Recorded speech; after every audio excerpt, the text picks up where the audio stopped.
बताइएगा कि बड़ी खबरें गर्दिश में हैं, क्या सराहियाँ हैं और कहा यह जा रहा है कि नवाज शरीफ जो है वो वानी पीटीआई से मुलाकात करने जा रहे हैं, इसके इम्कानात जाहिर किए जा रहे हैं। कितनी सदाकत है सर, क्या हकीकत है?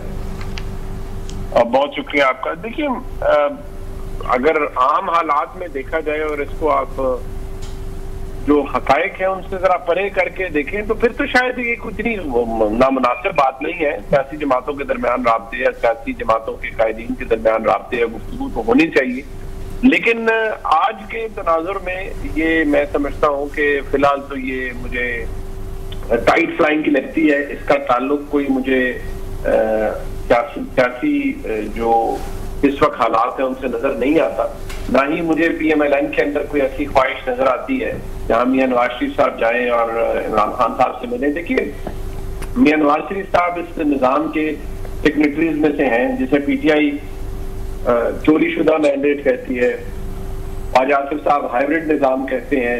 मियां नवाज शरीफ साहब तो इसके अगर देखा जाए प्रिंसिपल नाकिद रहे हैं। आज वो इस तरह की एक सेटअप के अंदर मौजूद हैं, यकीनी तौर पर उनकी रजामंदी है, तभी उनकी साहबजादी की हुकूमत पंजाब में है, उनके भाई की हुकूमत इस्लामाबाद में है। लेकिन मियां नवाज शरीफ साहब का इमरान खान साहब से मिलना इस वक्त तो उसके कोई आसार नहीं है। मुझे नहीं समझ आती कि ऐसी बात किसने कही होगी।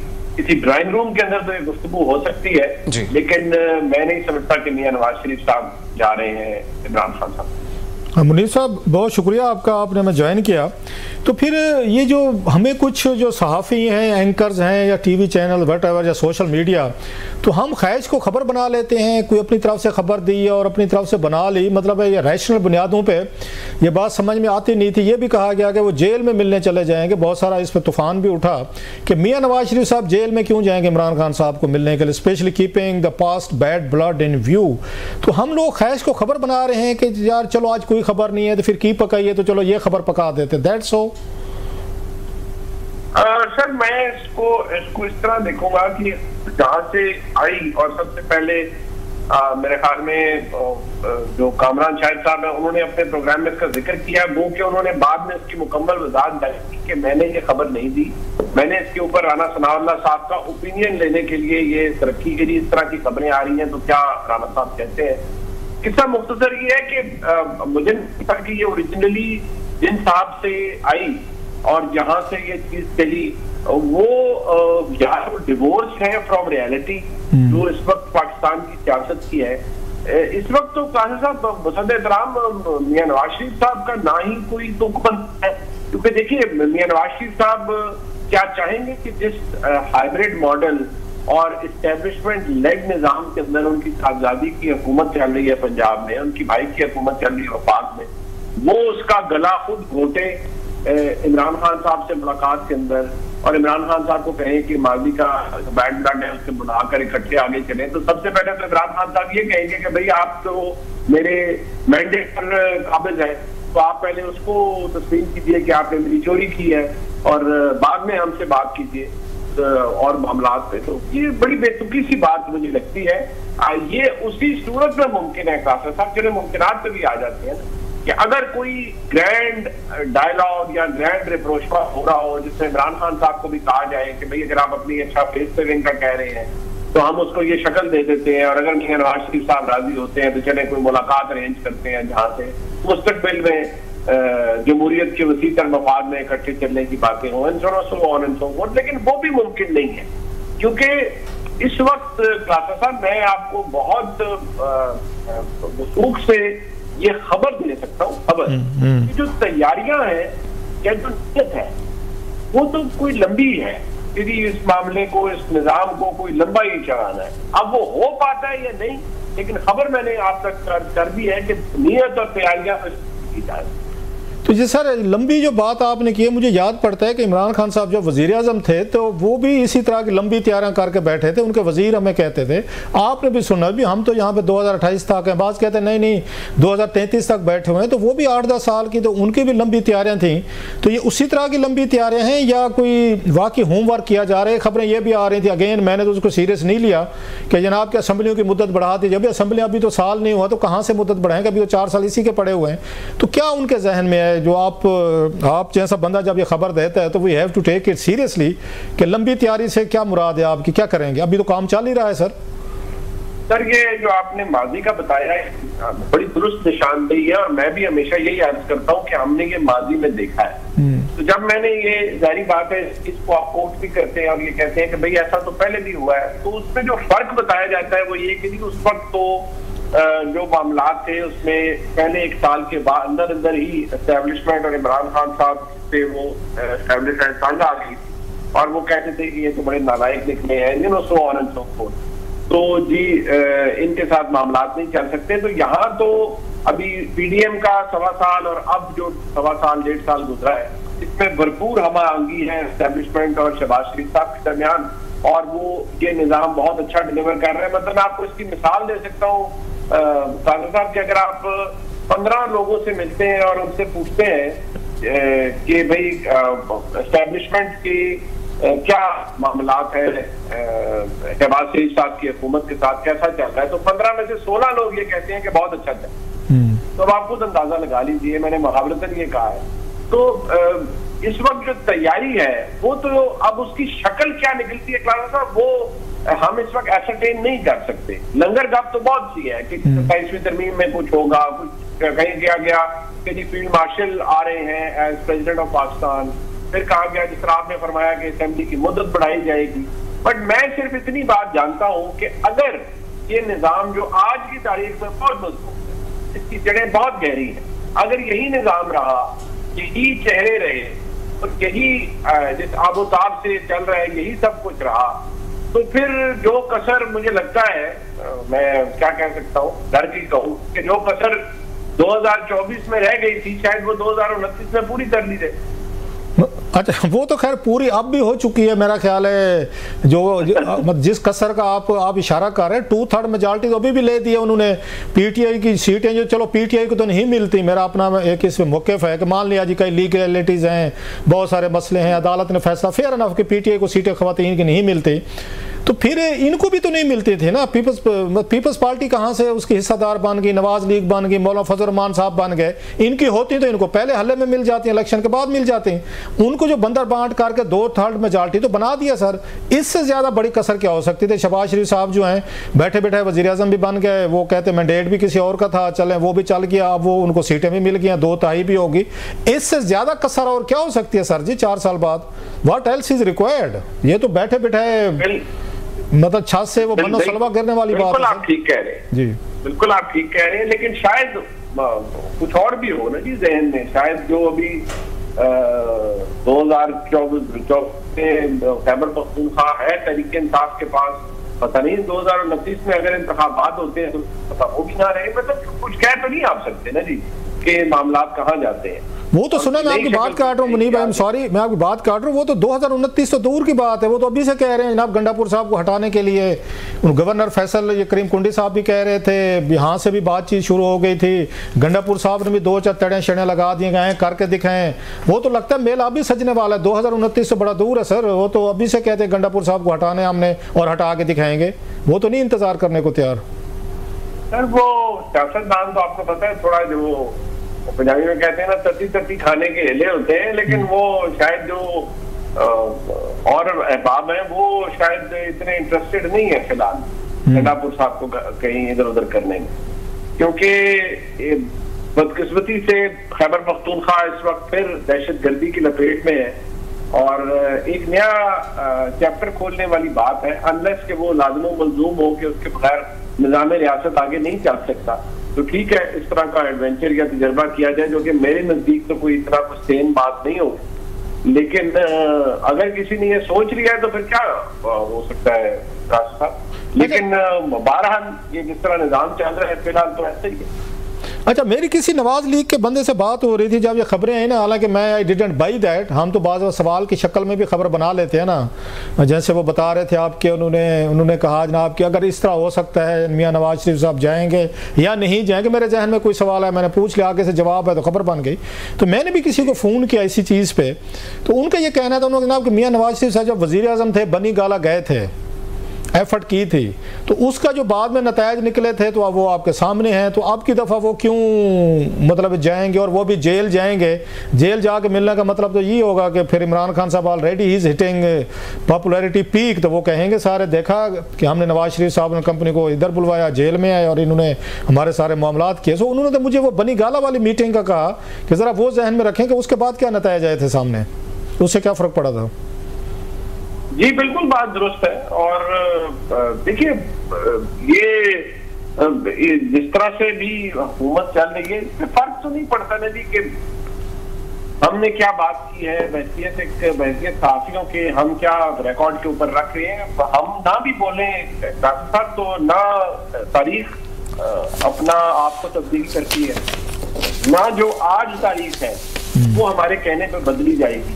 तारीख तो वही है जो लिखी जा रही है, और हर दिन नई तारीख लिखी जा रही है। मुझे सिर्फ एक पाकिस्तानी के लिहाज से मैं ये जरूर सवाल करता हूँ कि जो प्रेसिडेंट आज बन रहे हैं, आज भी स्थिति तो बन रही है ना, क्या ये इसी तरह आगे रिपीट होगी? क्योंकि तारीख हमें ये बताती है कि हर लेवल में जो सख्ती है या जो बरहमी है और गिरफ्त है मुक्तदरा की, वो जब होती है तो वो पहले से ज्यादा मजबूत होती है, ज्यादा सख्त। अच्छा सर, एक ये भी है, कहा जाता है कि जनाब इसलिए भी पाकिस्तान में यकदम ये सारी बातें होना शुरू हो गई हैं कि नवाज शरीफ साहब इमरान खान की मुलाकात हो, मज़ीद रिकन्सिलिएशन की बात, उन्होंने ये हो गए, अचकज़ई साहब हैं, उन्होंने कोई तजावीज़ दे दिए कि शायद कोई जो अब्राहम उस एकॉर्ड की बात हो रही है मिडल ईस्ट में, तो साहब ज़रा पाकिस्तान का एक बड़ा एक उसमें अहम रोल होगा। अगर पाकिस्तान इसराइल को नहीं तस्लीम करता तो उसको मतलब है वो तिश्नगी रहेगी उसके लिए, लिहाजा पाकिस्तान का उसमें आना ज़रूरी है। सो एक ये भी है कि अगर ये बड़ा फैसला किया जाता है किसी स्टेज पर तो सारी पॉलिटिकल पार्टीज ऑन बोर्ड हों, ताकि कोई एक पार्टी लेके जलसे जुलूस और हंगामे ना शुरू करा दे। Do you buy that kind of argument के ये भी हो सकता है किसी स्टेज पर एस्टेब्लिशमेंट सब कोशिशें करे तमाम लोगों को ऑन बोर्ड लेकर आए? बात यह साहब, मैं समझूंगा कि ये बड़ा जुल्म होगा और नाइंसाफी होगी जो गजा के मजलूमीन हैं उनके साथ, कि अगर हम इस तरह की कोई काम, अव्वल तो इसकी कोई हकीकत मुझे नजर इसलिए नहीं आती कि देखिए हम तो मोदी और नेतन्याहू के जो नेक्सस है उसका सारा दिन दुहाई पीट रहे हैं। हम तो ये कह रहे हैं कि नेतन्याहू के साथ मिलकर वो एक और जंग भी पाकिस्तान में मुसल्लत कर सकते हैं। तो हम नेतन्याहू के इजराइल को अगर तस्लीम करने की बात शुरू कर देते हैं तो बड़ा जुल्म होगा, ना सिर्फ गजा के मजलूमीन के साथ बल्कि हम अपने साथ भी जुल्म करेंगे। तो मुझे लगता है कि ये महज मफरूजे और काइट फ्लाइंग है, इसका ताल्लुक हकीकत से नहीं है। देखिए इस वक्त एक ऑल पावरफुल विक्टोरियस जनरल आपके मुल्क के फौज के सरबराह है और बकौल अमेरिकन प्रेसिडेंट की is the most powerful or influential person in Pakistan। अभी उनकी जो रिकॉर्ड है अंदर उनके कहते हैं ना, उनके फेदर इन द कैप है कि वो एक विक्टोरियस जनरल बने हैं अगेंस्ट इंडिया। उनको क्या पड़ी है कि वो इस तरह का एक कंट्रोवर्शियल सब्जेक्ट उठाएं, और मुझे नहीं लगता है मच एज मैंने एनालाइज किया है जनरल साहब की तकारीर से और उनके कॉन्डक्ट से, उनको वो क्यों चाहेंगे कि वो नेतन्याहू के इजराइल को तस्लीम करवाएं पाकिस्तान से, क्योंकि इसके तो बहुत ड्रास्टिक इम्प्लीकेशंस होंगे। और मुझे तो इस पर कोई हकीकत नजर नहीं आती जो ये बातें फैलाई जा रही। अच्छा sir, now coming to the point जो अभी आपसे उन्होंने भी सवाल किया, प्रेसिडेंट जरदारी साहब आपको बात कह रहे थे, इनके बारे में भी यही खबर आई है कि शायद इनको रिप्लेस किया जाए और इनकी जगह कोई और सदर जो है या लाए जाए। How do you see that? आप वेल इन्फॉर्म्ड एक जर्नलिस्ट हैं, आप इसकी पॉसिबिलिटी देख रहे हैं सर? देखिए पहले तो क्लान साहब, ये जिन जर्नलिस्ट ने ये बात की है, यानी एजाज सैयद साहब, आपके भी जी बिल्कुल जानता हूँ और फॉलो करता हूँ, वो बहुत बड़े जर्नलिस्ट हैं। कोई वो अब अगर उन्होंने ये बात की है तो मैं उनकी बात को अहमियत जरूर देता हूँ कि ये एजाज सैयद साहब, मैं इसीलिए सवाल किया, अहमियत दे के मैंने सवाल किया कि एजाज ये कह रहे हैं तो we have to give it a bit importance. बिल्कुल, कि मैं उसको अहमियत तो जरूर देता हूँ। उनके अपने सोर्सेज हैं और वो बहुत अच्छे और बाखबर साथी है, बहुत अच्छे और तगड़े और असूल पसंद साथी है। लेकिन मैं सिर्फ याद करूंगा कि जो मैं इस स्टोरी पर जो उनकी है मैं काम कर पाया हूँ, मुझे ये तो अंदाजा है और इसके इशारे तो मिलते हैं कि छोटा मोटा डिस्क्वाइट या छोटी मोटे इश्यूज तो होते हैं, लेकिन ये कि जी जरदारी साहब की रिप्लेसमेंट के ऊपर काम शुरू हो गया है, इसकी कोई वाज़ेह शवाहिद अभी कहीं से नहीं मिल रहे। और उसकी एक और चीज जो अहमियत है कासिम साहब, वो ये है, देखिए दो चीजें हैं। जरदारी साहब उस सूरत में हटेंगे अगर वो एक कोई अंडरस्टैंडिंग हो कि ठीक है जी आपके साहबजादे वज़ीर आज़म अगले बनने जा रहे हैं, लेकिन क्या जरदारी साहब इतने मतलब मैं बसद एहतराम कहूँ कि वो इतने भोले तो नहीं है ना जी कि वो 2025 या 26 में औहदे से अलहदा हो जाए इस लारे के ऊपर के 2029 में उनके साहबजादे वज़ीर आज़म बनेंगे। नंबर एक। नंबर दो ये कि अगर वो थ्योरी जो फैलाई जा रही है कि जी फील्ड मार्शल बनने जा रहे हैं वर्दी में 27वीं आईनी तरमीम में ये एक पोजीशन निकाली जाएगी, तो फिर तो क्लास साहब उसमें कोई नेगोशिएट चीज तो नहीं होती ना, फिर तो हाथी के पाँव में सबका पाँव होता है। फिर तो वो मतलब वो एक ऐसी चीज होगी जिसके आगे शायद कोई भी रेजिस्ट ना करे। लेकिन अगर इन दोनों चीजों को मैं साइड पे भी कर दूं, देखिए जरदारी साहब की प्रेसिडेंसी से बहुत लोगों को तकलीफ हो सकती है और शायद PMLN में कुछ लोग हैं जिनको तकलीफ है, बहुत से और लोगों को भी तकलीफ हो सकती है, लेकिन जरदारी साहब बच्चे नहीं है। एक मुल्क के प्रेसिडेंट को, पाकिस्तान के प्रेसिडेंट को हटाने का दो ही तरीके हैं जी, जो आपको भी पता है, या आप मुआवजा करवा लें उनका, या आप उन्हें वो खुद स्टेप डाउन कर। अब मुझे तो ना उनका मुआवजा नजर आता है, ना मुझे जरदारी साहब खुद स्टेप डाउन करते नजर। अच्छा सर, मुझे एक बात बताएं, मुनीब आपने बड़ा खूबसूरत इसका एनालिसिस दिया। मेरा ये ख्याल है, माई व्यू, कि शायद health reasons could be major factor. Zardari साहब की तबीयत सेहत हम देखते रहते हैं, शायद हमारे दोस्त ने ये जिक्र नहीं किया होगा, अच्छा नहीं लगा होगा सम टाइम किसी के हेल्थ के बारे में कमेंट करना। तो आपको याद हो, मैं उनकी बुक पढ़ रहा था, सलमान ये फ़रूकी साहब की, जो सेक्रेटरी जनरल थे जरदारी साहब की पहली सदारत में। 2011 में भी इनको इसी तरीके का बड़ा सीरियस हेल्थ कंसर्न्स हुई थी और इनको बाकायदा दुबई लेकर गए थे और कोलैप्स कर गए थे वान सदर में, अकॉर्डिंग टू सलमान फ़रूकी साहब। तो उस वक्त भी जनरल कियानी साहब को ये उनके जो मौलजीन थे या डॉक्टर्स थे CMH के, उन्होंने ये शोर करवाया था, सर आपको कुछ करने की जरूरत नहीं है, जरदारी साहब वॉन्ट सर्वाइव बियॉन्ड 2011। ये उनकी किताब में मैंने खुद पढ़ा है। तो जरदारी साहब आज माशाल्लाह वो दोबारा 2024 में वो सदर बने बैठे हैं। आज उन्हें जनक कियानी का भी कोई पता नहीं है वो कहाँ पे होते हैं, मौलज का भी कोई नहीं पता जिन्होंने कहा था किधर होते हैं। सो इसके दरमियान कई दफ़ा खबरें जरदारी साहब के बारे में फैलाई गई। तो he is a man of survive, वो तो सर्वाइव करना जानते हैं सर, सर्वाइवल इंस्टिंक्ट उनकी तो बड़ी बहुत पावरफुल है।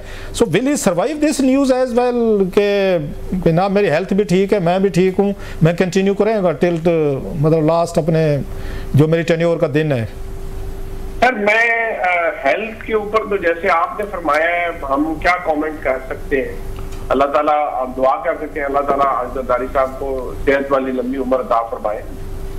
लेकिन देखिए ये जिसको मैंने वही कहा ना, स्टेप डाउन ही करना है। अगर खुदा न खास्ता उनकी हेल्थ इजाजत नहीं दे, दैट मीन्स वो जैसे क्वीन वो एब्डिकेट वाला बात होती है, तो यहाँ अगर सदर कहे कि वो सदर नहीं रहना चाहते ओइंग टू हेल्थ रीजन, तो ठीक है, वो अगर खुद चाहे, लेकिन उनको फोर्स करवा के हेल्थ रीजन से उतरवाना, ये जरा it's a little too much to swallow at this point in time. कि बेशक हमारे मुल्क में एक हाइब्रिड निजाम है, पीपल्स पार्टी उसकी सिग्नेटरी है हाइब्रिड निजाम की, इसके अंदर वो चल रहे हैं, बट अगर पुश किया जाएगा तो वो ये तो नहीं, वो इतनी कंप्लायंस तो नहीं दिखा सकते ना जी कि एक्चुअली वो कह रहे हैं 2 दफा शहबाज साहब को हमने प्राइम मिनिस्टर भी बना दिया है, तो अब आप और हमसे क्या चाह रहे हैं? अगर सदारत हमारे पास है तो वो भी अब आपको। अच्छा एक और मुनीब, एक और पॉसिबिलिटी देख लेते हैं इसी हवाले से। अगर इन हेल्थ रीजन को बनाकर जरदारी साहब को ऑप्शन दिया जाए कि आप ही कोई अपना बंदा अपने रिप्लेसमेंट के लिए दें, जैसे कि अभी फरातुल्लाह बाबर साहब की बुक में मैं ये कुछ उसका पढ़ रहा था कि जैसे पहली टर्म में 2008 में जब जरदारी साहब की और कियानी साहब की कोई इस पर बातचीत हुई या उस वक्त मामलात पे कि कौन सदर होगा कैसे, तो जरदारी साहब तो खुद बनना चाह रहे थे, तो वो एस्टेब्लिशमेंट चाहती थी कि जरदारी साहब की बजाय उन्होंने मेरा ख्याल है कोई और नाम दिया था, अगर मैं गलत नहीं कह रहा तो शायद आफ्ताब शिमान ये मिरानी साहब का नाम दे रहे थे, अगर मेरी मेमोरी सही दे रही है। तो एस्टेब्लिशमेंट तो उस वक्त भी नहीं चाहती थी जरदारी साहब जो है प्रेसिडेंट बने, लेकिन वो खुद बने। अब अगर जरदारी साहब को ही ऑप्शन दिया जाता है कि सर आप किसी और को नॉमिनेट करें, तो will it be again acceptable to Zardari साहब एंड पीपल्स पार्टी? सर मैं वही अर्ज कर रहा हूँ कि इसको दो तरीके से डायसेक्ट कर। एक ये कि जरदारी साहब को हटाकर एक और पीपल्स पार्टी का जाला अगर प्रेसिडेंट लाते हैं तो कौन सा रियासती कारोबार ऐसा है जो जरदारी साहब की वजह से पाया तकमील तक नहीं पहुंच रहा। आप कोई भी कानून बनाएंगे और कोई भी आईनी तरह में कोई भी कानून अगर आप बनाते हैं सिवाय ये कि उसका सिंध की नहरों से अगर ताल्लुक हो या कोई, तो जरदारी साहब तो उसको एंडोर्स करते हैं, उस पर सेट कर देते हैं। अगर आपने पीपल्स पार्टी को ही ऑप्शन देना है कि जी आप जरदारी साहब को कहेंगे जी आप हट जाए और आप अपना को बंदा ले, तो वो बात समझ नहीं आती ना। जरदारी साहब क्यों हटेंगे, क्यों हटना चाहेंगे? ऐसी क्या बात होगी कि वो हट रहा हूँ? हाँ, health is can play a major role in this. अच्छा ये बताइएगा, मैं सॉरी आपकी बात जी बात कर लें। जी सर, मैं आपको अच्छा मैं ये था कि दूसरी तरफ जैसे आप कह रहे हैं कि जरदारी साहब क्यों हटेंगे, आई एग्री विद यू, वो क्यों अपने आप को साइड पे करेंगे, वो जब बैठे हैं ठीक है, कोई मामलात है जिंदगी वो तो नहीं चला रहे ना, प्राइम मिनिस्टर के पास पावर्स हैं जो वो क्लेम कर सकते हैं कि 18वीं तरमीम के जरिए मैंने प्रेसिडेंट की सारी पावर जो थी वो मैंने पार्लियामेंट या प्राइम मिनिस्टर को दे दी, वो चला रहे हैं, तो मैं अपने आराम से बैठा साइड पे हूँ। इसी तरीके से साहब जब आर्मी चीफ साहब को एक फील्ड मार्शल का दर्जा दे दिया गया है, हाईएस्ट वन दुनिया में बहुत कम है, तो वो क्यों आके सिविलियन मतलब उसमें बैठना चाहेंगे, एक वर्दी के साथ प्रेसिडेंट क्यों बैठेंगे? ये जो इस तरह के ये हमारी तरफ से आइडियाज दिए जाते हैं, हम ही फिर आर्मी चीफ को या फील्ड मार्शल को आइडियाज देते हैं, सर ये भी हो सकता है, सर अभी आप आर्मी चीफ हैं, फील्ड मार्शल भी हो सकते हैं, हो गए चलो भी राइट लिस्ट हो, फिर कहेंगे नहीं सर यहाँ पे एंड नहीं होता, आप ऐवान सदर, क्योंकि अयूब खान साहब भी सदर थे तो वो भी फील्ड मार्शल थे, तो वाई नॉट यू? तो वो क्यों आएंगे कि जनाब के मैं ऐवान सदर में जाके बैठ जाऊं मुशर्रफ साहब की तरफ? Will he accept that position just in case? Sir अभी तक तो देखिए जनरल आसिम मुनीर साहब, जो फील्ड मार्शल आसिम मुनीर साहब का रिकॉर्ड जो है वो अनब्लेमिश्ड है। ही इज मतलब वो एक पॉपुलर, ताकतवर, बहादुर, विक्टोरियस जनरल है इस वक्त। मतलब मैं इसको अगर बाकी साहब जो पॉसिबिलिटीज है ना, यू कैन एनालाइज देम। मैं मुहावरतन कह रहा हूँ कि we can analyse them to death, कि आप करते जाए, एनालाइज करते जाए, नई नई चीजें निकलती आए। But for as a practical thing I would say कि आप जनरल साहब को आप में लिए बात करूंगा कि why would he want to be a president in the uniform? He's not a military dictator. एक नई कंट्रोवर्सी में क्यों पड़ेंगे? नई कंट्रोवर्सी में जैसे अयूब खान कंट्रोवर्शियल हो गए, बाद में जनरल मुशर्रफ हो गए, जनरल जिया हो गए, जनरल मुशर्रफ है, ना ही वो जनरल मुशर्रफ है, ऐसे ही है, और ना ही वो जनरल जिया है। उनको तो जो इस वक्त उनकी दिलेरी और उसकी वजह से मिली है, he has got a perfect system in place, prime minister के साथ उनकी बेहतरीन हमाहंगी है।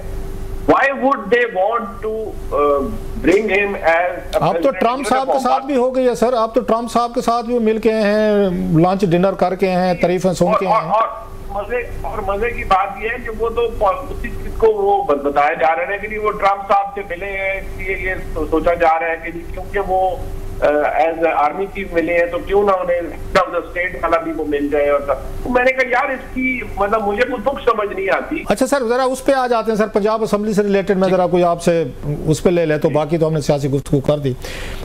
मुनीर साहब अभी पंजाब असेंबली को आप साफ ज़रा लाहौर में बैठे हैं, कवर कर रहे होंगे, खुद भी आप बार एट लॉ, आपने लॉज और ये चीज़ें कानून सारी आपने पढ़ी भी हैं, समझी भी हैं, प्रैक्टिस भी करते हैं। अब पंजाब असेंबली में जो हंगामा हुआ है, अब वहाँ पे स्पीकर साहब ने उन्होंने 2 दर्जन के करीब जो पीटीआई के उनके एमपीज़ हैं उनके खिलाफ रेफरेंस भेजा है। सर इसको क्या समझते हैं, क्या इसकी कानूनी इसकी क्या हैसियत और कितना इफेक्टिव है ये? तो देखिए वैसे तो स्पीकर के पास इख्तियार है असेंबली रूल्स के तहत भी कि वो सिटिंग उनकी मुअत्तल कर सकते हैं और बाय फोर्स भी कर सकते हैं, सार्जेंट इन आर्म्स को भी कह सकते हैं, वो तो उनके पास इख्तियार मौजूद है। रेफरेंस वाला मामला जो है ये भी उन्होंने भेजा है कि जी उनको पॉइंट आउट किया गया है जी कि वायलेशन ऑफ ओथ है ऑफ अ मेंबर, कि अगर वो हुलड़बाजी करें, अपने आइन से रूगर्दानी, ये भी आइन और हल्फ से रूगर्दानी के मुतरादिफ है। बट मेरे नजदीक it is like taking it a bit too far. देखिए एक तो ये कि वैसे भी गलत प्रेसिडेंट सेट हो रहा होता है कि जी आप लोगों ने गंदी ज़बान इस्तेमाल की, बिल्कुल आप दुरुस्त बात है, आप उनको बिल्कुल सजा दें by not letting them sit in the assembly as much as you possibly can, ठीक है जी। और दूसरी चीज ये है कि ये जो तरीकाकार अपनाया गया है, अब वो हवाला जो स्पीकर साहब से, मेरे लिए ना थोड़ी सी ताज्जुब की बात यह है कि नोइंग मौलिक अहमद खान साहब, वो बड़े वेल स्पोकन और आर्टिकुलेटेड इंसान है, वेल रेड आदमी।